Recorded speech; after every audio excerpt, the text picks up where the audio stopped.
Você já conversou com alguém que passou pelo tratamento do câncer? E passado algum tempo você voltou a falar com essa pessoa e essa pessoa falou assim, o meu câncer voltou. Ou tecnicamente falando, houve uma recidiva desse câncer e tudo mais. Para a gente falar sobre esse tema, o que é essa recidiva? O câncer volta, não volta? Quais são os mitos e verdades sobre esse assunto? Eu estou recebendo a super médica oncologista do CEON, que é o Hospital do Câncer, a doutora Michele Hermann. Boa tarde, doutora Michele, tudo bom? Boa tarde, tudo bem, Patrícia? Doutora, então conta pra gente, recidiva e recorrência, mesma coisa? Sim, a gente pode chamar que é a mesma coisa. Aí, quando o paciente apresenta uma recidiva, ele pode ser tanto local, ou seja, no mesmo local que tinha o câncer primário, ou pode ser em outros órgãos. Aí pode ser no crânio, fígado, pulmão, ossos, né? Então, existe essa recidiva à distância que nós falamos. E o que leva um câncer a voltar, doutora? É que assim, aí a gente entra na fisiopatologia dessas doenças, porque o câncer ele não é um único tipo de doença, são mais de 150 tipos de doença, né? E cada um ele tem alguma característica. Alguns são mais agressivos, outros menos agressivos. Então, quanto mais agressividade ele tem, por exemplo, pâncreas, estômago, maior a chance dele voltar, tanto no mesmo local, quanto ele espalhar para os outros órgãos, né? Então, vai depender muito do tipo de câncer. É claro que quando o paciente é submetido a um tratamento inicial, quanto mais tempo demora para voltar, quanto mais tempo passa, mais demora para voltar, então diminui as chances de voltarem. Por isso que nos primeiros anos o acompanhamento ele acaba sendo mais intenso do que nos anos subsequentes, né? Entendi. Por exemplo, para dizer que a pessoa está realmente curado de um câncer, tem tem que ter passado 5 anos, 10 anos, 15 anos, tem alguma? Sim, né? Antigamente a gente falava que com 5 anos a gente podia considerar paciente curado. Hoje a gente sabe que algumas doenças voltam muito tempo depois. Também porque a expectativa de vida do brasileiro, da população em geral, aumentou, né? Então a gente, pelo menos para dizer que o câncer está completamente curado, a gente usa aí pelo menos 10 anos. Mas a partir do 5º ano a gente já pode considerar que a chance de voltar diminui bastante. Existe predisposição genética, doutora? Existe. Tá? Até 30% mais ou menos dos cânceres têm uma hereditariedade. Quando a gente fala genética, na verdade todos os cânceres vão ser genéticos porque tem alteração de DNA. Tá. Né? Porque é uma célula que de forma errada se proliferou e ela não tem esse controle de desligamento, a célula não morre. Então tem que estar mexendo com reprodução celular, tem que estar mexendo com alteração de DNA. Então, de certa forma, todos são genéticos, mas nem todos são hereditários. Entendi. E assim, por exemplo, tem algum tipo de câncer ou tipos de câncer que a volta, né, a recidiva, ela é maior? Tipo, as chances desse câncer voltar, elas são maiores do que outros tipos de câncer, doutora? Tem. Esse que eu falei, né? Pâncreas, estômago, é muito agressivo. Doutora? O tipo de célula, quando ela vem, ela se torna mais agressiva, né? Principalmente assim, outra característica anatomopatológica, que aí você verifica na biópsia. Quando você faz o exame, você tirou a biópsia, mandou para análise patológica lá no laboratório, você vê, quanto mais indiferenciado, mais agressivo é. Tá? Porque, na verdade, aquela célula ela já perdeu a característica dela original, da onde muitas vezes ela veio. Muitas vezes a gente não sabe nem de onde veio. Nossa! Ela é tão indiferenciada que você tem que fazer um exame adicional para saber de onde que ela veio, com mais algumas características. Então, tem um exame que a gente chama de imunistoquímica, que muitas vezes vai para fora para poder ter esse resultado. Por exemplo, assim, a gente sempre fala, né, que é muito importante fazer esse rastreio, enfim, você descobrir o câncer no comecinho do estágio do câncer e tal. Tem a ver também com a possível volta do câncer ou da recidiva desse câncer ou não? Por exemplo, se a pessoa descobre logo no começo e já trata, ou pessoas que descobrem um estágio muito avançado, conseguem, né, tipo, passar pelo câncer e daí essa recidiva se torna maior ou não, doutora? Assim, ó, isso sim, tá tudo interligado, né? Quando a gente fala que o câncer tem mais chance de cura, quando você descobre ele na fase inicial, é justamente por isso. É uma célula muito parecida com a célula que originou. Vamos falar do câncer de mama, que é o mais comum, tá? A intenção das campanhas, por exemplo, é você pegar as doenças que não são palpáveis, que são vistas somente em exames de imagem, como a mamografia, por exemplo. Então, é você pegar realmente estágio inicial. Quanto mais tempo esse tumor estiver presente na pessoa, mais estímulos ele vai ter para se desdiferenciar e perder suas características iniciais. Quanto mais indiferenciado, é que nem uma célula do feto, por exemplo, né? Quando é fecundado espermatozoide e óvulo. É mais desdiferenciada, tem alto potencial de reprodução. Então, alto potencial de reprodução é como se você tivesse uma alta capacidade de espalhar também.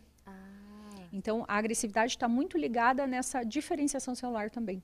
E como que é feito o acompanhamento desses pacientes que passam pelo câncer, pelo tratamento de câncer? Isso, claro que cada tratamento, cada tipo, existem algumas modalidades. Às vezes você faz quimioterapia antes, depois você pode fazer cirurgia, quimioterapia depois, quimio, cirurgia e rádio. Então essas coisas elas são bastante variadas. A partir do momento que o paciente conclui o tratamento, aí vai variar muito do tipo de câncer também. Mas de maneira geral, a cada 3 meses é feito o acompanhamento. Isso nos 2 primeiros anos. E aí, conforme a partir do terceiro, se foi tudo bem, você vai espaçando essas revisões, digamos assim. E tem, por exemplo, mudança no tratamento quando há uma recidiva? Por exemplo, o paciente fazia um tipo de tratamento, passou pelo câncer, estava lá um tempo sem aparecer nada, daí houve uma recidiva. O tratamento vai ser o mesmo ou é feita uma nova avaliação? Muda. Normalmente a gente muda, tá? Você considera que, dependendo do período que esse paciente teve essa recorrência, que ele pode ser refratário ou resistente àquele tipo de medicamento, por exemplo. Aí, muitas vezes, você vai para uma segunda linha, você modifica totalmente o tratamento dele. Nesse contexto todo, doutora, qual que é o papel do PET-CT que está disponível no C1 aqui em Cascavel? Tá. O PET-CT ele serve muito para diagnóstico, né? Você consegue fazer o estadiamento, na verdade, de diagnóstico. Deixa eu melhorar isso daí.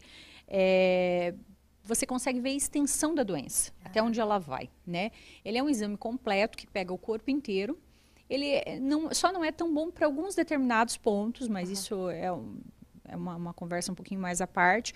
Mas, de maneira geral, ele consegue verificar toda a extensão. Então, às vezes, o paciente tem um problema no pulmão e iria fazer uma cirurgia grande, por exemplo, né? Mas aí, através do exame, foi visto que ele não tem só no pulmão. Ele tem um ponto no pulmão e ele tem um ponto pequeno em algum outro órgão. Nossa. Então, muitas vezes, você evita uma cirurgia de grande porte naquele momento e parte para o tratamento medicamentoso previamente.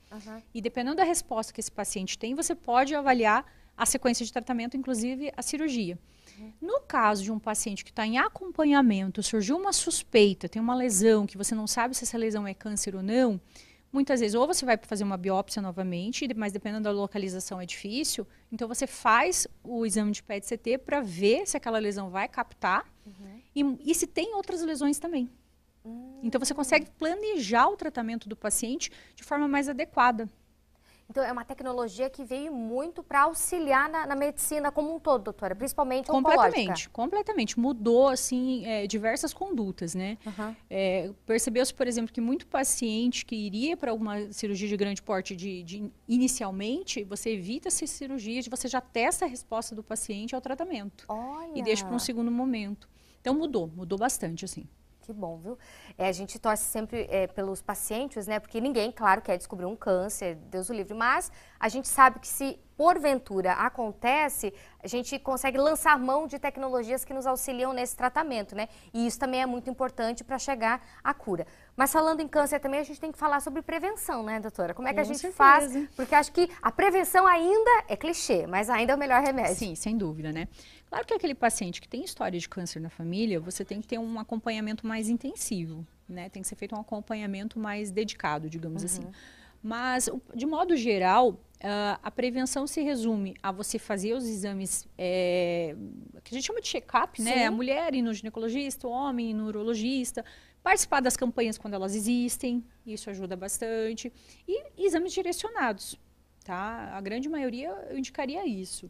Né? O médico com o ginecologista, o urologista, o médico no posto ou o médico de confiança para fazer esses exames. Mas na dúvida se é tumor ou não, já encaminhar para um especialista. Isso, e também não ficar esperando muito tempo. Por exemplo, se você tá com sintomas de alguma coisa, não tá se sentindo bem, tá com desconfiança, não fica com ela, né? Porque quanto mais tempo a gente espera, se for um câncer, ele pode estar ali, né? As células multiplicando, tudo acontecendo ali a nível celular e você muitas vezes nem se dá conta. E quando vai para o médico já está num estágio mais avançado. Então o importante sempre é pegar ali bem no comecinho, né, doutora? Exatamente, aumenta a chance de cura de forma enorme, né? Doutora Michele, muitíssimo obrigada pela presença aqui no Vitrine, viu? Sempre um prazer te receber por aqui, Obrigada. Viu? Não pode ficar tanto tempo assim sem vir no Vitrine. É verdade. Gente, eu entrevistei a doutora Michele Herman, ela que é médica oncologista do C1, que é o Hospital do Câncer. O hospital, gente, que ele é referência, foi fundado em 1993 e ele é referência no diagnóstico e tratamento do câncer. O Centro de Oncologia possui uma estrutura completa e um corpo médico de ponta que está sempre em constante evolução. C1, Hospital do Câncer.